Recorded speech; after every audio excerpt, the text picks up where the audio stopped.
C'est la porte parfaite. Rappelle-moi ton prénom, je te le dirai. Bonjour monsieur, qu'est-ce qui se passe aujourd'hui? Eh bien, écoutez, aujourd'hui, l'association Femmes des Forces de l'Ordre en colère, avec Zora Bitan, a décidé d'organiser un rassemblement de soutien aux forces de l'ordre, toutes les forces de l'ordre, tous les hommes et les femmes qui portent des uniformes, pour dénoncer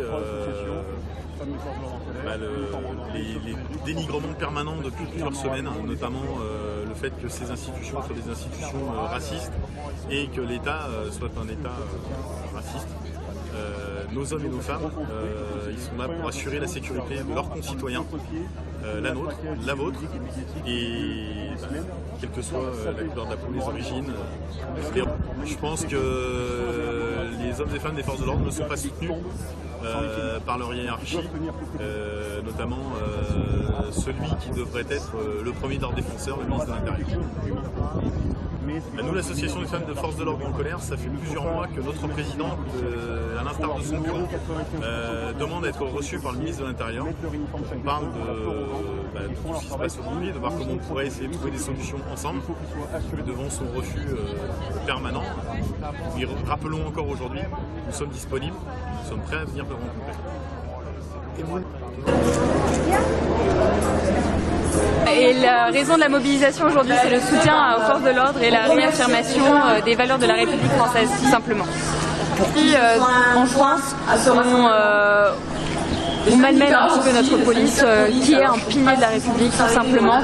C'est un pilier qui est malmené, qui est humilié, qui est outragé, qui est violenté de façon très régulière. Et aujourd'hui, il est nécessaire d'affirmer que notre police est républicaine, qu'elle est belle, qu'elle est grande, et que notre République est belle et grande, et que nous répondons aux revendications, à d'autres devises qui est liberté, égalité, fraternité.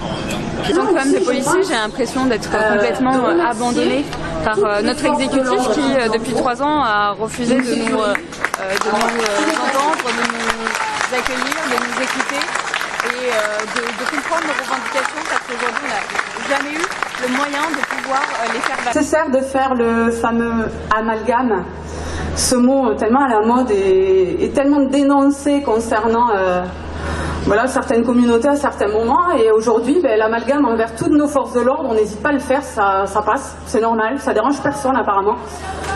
Donc nous, non, tous nos policiers ne sont pas racistes, tous nos policiers ne sont pas violents.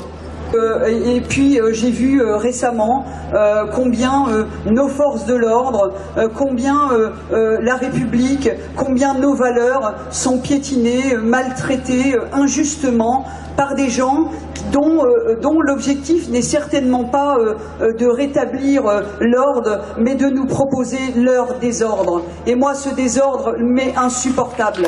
Voilà, arrêtons à chaque fois cette essentialisation des gens. On nous parle de racisme systémique. Nous avons des gens dont le virus idéologique est en train d'expliquer à nos enfants, à toute une génération, que la France les déteste. Bah oui, ça se voit vachement qu'elle les déteste. On fait des classes divisées par 2, on fait des politiques de la ville où les budgets sont multipliés par 10, on fait des tas de dispositifs qui permettent de gommer les inégalités, mais la France, c'est toujours un mauvais pays. On a les droits de l'homme qui interviennent tout le temps, partout, pour sauver parfois des jeunes qui sont en situation difficile, en délinquance.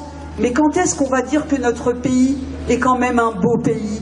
Quand est-ce qu'on va dire que dans notre pays, la République protège? Quand est-ce qu'on va dire dans notre pays que notre pays, avec sa devise liberté, égalité, fraternité, c'est quand même pas mal? On est là aujourd'hui, on peut être encore là la semaine prochaine si on veut.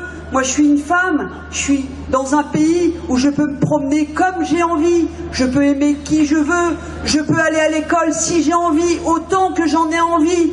Mais regardez aujourd'hui ce qu'on nous raconte, regardez l'histoire qu'on essaye de nous raconter. Mais qu'est-ce qu'ils ont à nous vendre, ceux qui nous racontent que la police, ce sont des ordures, et puis les politiques, ce sont des ordures, et ainsi de suite. Mais c'est quoi? C'est derrière la République, c'est la dictature, directement. Il n'y a rien d'autre, il n'y a rien d'autre. Donc si ces idéologies de haine continuent, Vous savez très bien que c'est la République qui va en pâtir et vous savez très bien que ce sont des valeurs qui vont tout de suite être jetées. Citoyens, formez nos bataillons, marchons, marchons, qu'un sang impur abreuve nos sillons. C'est un peu. Maintenant, le truc, c'est. On va dire. Les forces de l'ordre ont besoin de soutien. Ils ont besoin de savoir qu'il y a la population sur qui ils peuvent compter. La population qui ne les traite pas de racistes, de violents, parce que ils ne font que leur boulot. Ils sont là pour sécuriser tout le monde, pour que la République soit sûre. Donc c'est surtout pour ça que je suis là.